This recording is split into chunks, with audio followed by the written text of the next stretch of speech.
Sword Art Online Alicization's second cour is finally upon us as we start rising through the central cathedral of the Axiom Church. That means it's time to talk about a new opening for Alicization, Resistor by ASCA. A fair warning before we begin, much like my opening one explained, this video will feature spoilers for the entire second cour, so up until the mid-season break for Alicization. We have a lot to talk about in this beautiful and sad yet action-packed opening. Hey everyone, welcome to my channel, it's me Gamerturk and this is Sword Art Online Alicization Explained, featuring opening 2 Resistor by ASCA. As I wait for the spoiler-sensitive audience to close the tab, remember that my Alicization Dividing Light Novel giveaway is almost over and you have less than 2 days to join until I start the next giveaway, so don't miss it and join up before it's gone. Also, if you want to read the light novels for yourself, both Amazon and Book Depository affiliate links are in the description, whichever platform you prefer. But for those who don't want spoilers having clicked away, let's start with the beautiful new opening before Fox shares false information again. The opening starts with a very calm and emotional vocal along with no background, allowing you to focus purely on Eugeo and Kirito in this minimalistic scene. Much like in many other depictions, you can see the clearly defined motives in the faces of both Kirito and Eugeo. While Kirito has the face of an absolutely calm determination, Eugeo has a much more emotional expression, highlighting the emotional roller coaster he will be going through in the upcoming cour. Anger, jealousy, sadness, hope, despair, loss, and peace. And as we zoom into the calm Kirito's eye, we get the title card forming out of the light particles, similar to the effects of incarnation. Admittedly, it was a little sad to see them ditching the subtitle card, but I guess after having 13 episodes of beginning, this was indeed the better choice. However, right after the title card, the symbolism, as it's called by fancy people, or as I like to call it, subtle foreshadowing, goes full force. The first bit, many people may actually write it off as a recap of the journey so far. However, instead of the flashbacks, look at the characters in focus. We see Eugeo slowly opening his eyes as we watch memories of him hanging out with Kirito. This mirrors how he always was blind and a puppet to the rules until Kirito had arrived. With the influence of Kirito, Eugeo slowly started opening his eyes to the realities of the underworld and eventually has grown strong enough to stand up for what he believed was right, as we see him clench his fist and lift up his chin. However, this scene is cut off by a visual of him being plunged into the water, which highlights what is going to happen in the upcoming cour. Eugeo will once again fall down to uncertainty with all the conflicting emotions attacking him left and right, and he's not sure what to do once more. In a way, it was much easier to live under dictated rules than to actually carve a path for what he believed was right, especially when things turn into a situation where his fundamental beliefs are being called to question through various ways, some of which are genuine and some of which are manipulation, causing him to once again question his freedom. But in contrast to Eugeo opening his eyes, we see Alice Synthesis 30 in focus with her memories as child Alice in the background, and unlike Eugeo, Alice is slowly closing her eyes instead, slowly turning a blind eye to the precious memories she once had. And as the silhouette of the Golden Knight draws her sword to stand tall, we see the real Alice in the background reaching out to a bird flying free, looking to finally have her freedom and peace. This seemingly unimportant recap-like intro is beautifully worked together to contrast the two main characters of the second cour, clashing their emotional journey on various different aspects, and by far my favorite bit in the entire opening. However, we are just beginning the analysis.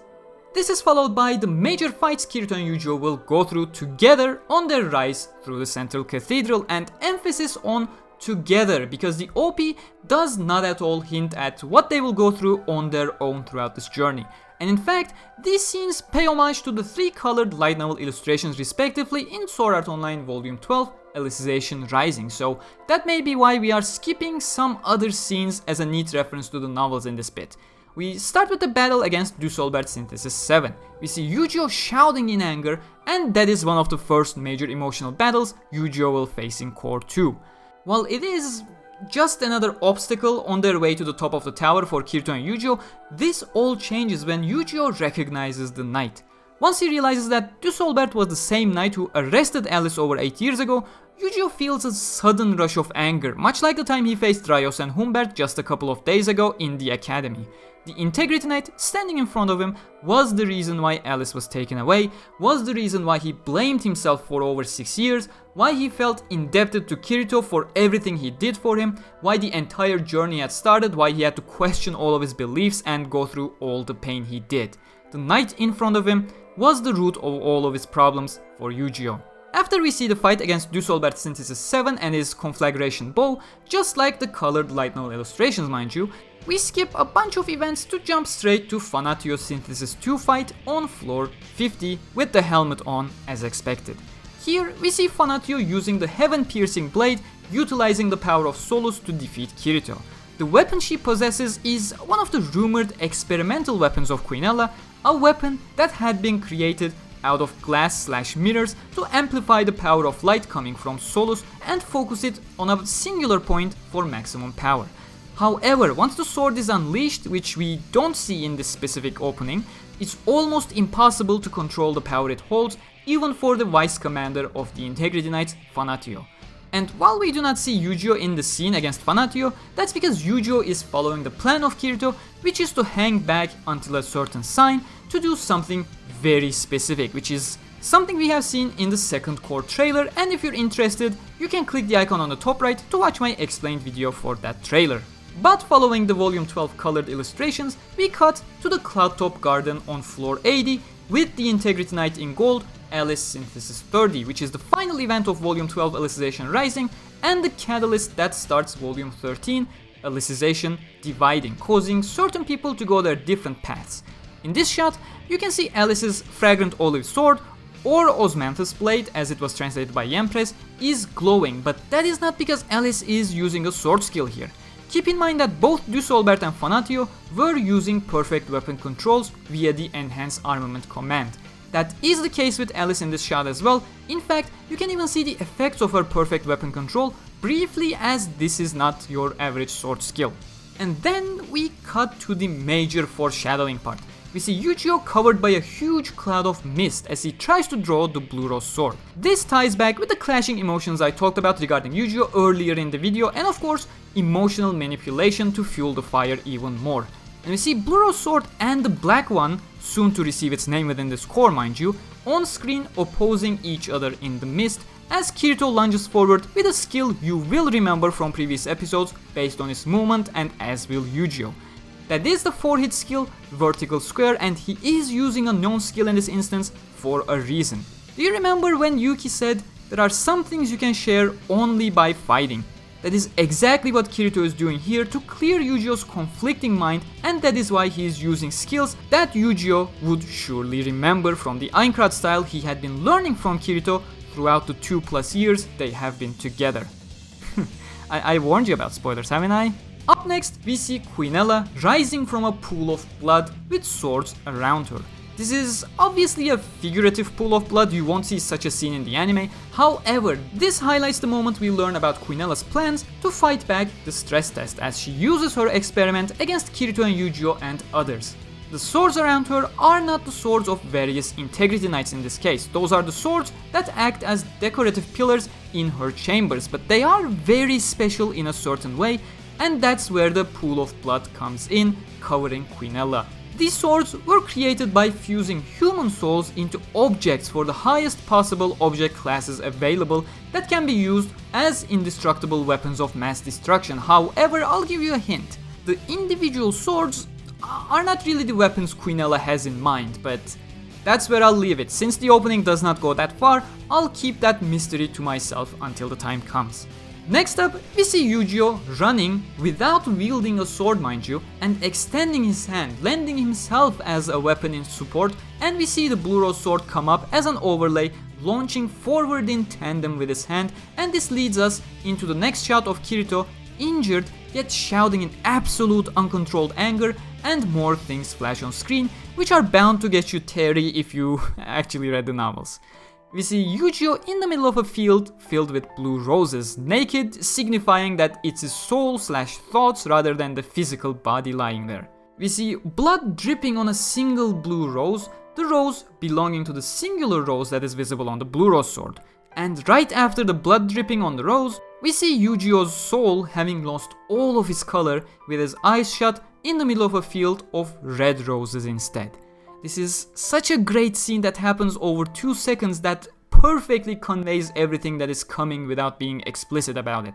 We also get a lot more flashes on the screen that contributes to this mess of a situation, either positively or negatively. We see Alice Synthesis 30, we see Quinella on her bed, and then we get to see the light cube storage, the same one we were shown back in the first OP with the light cube ID 178579.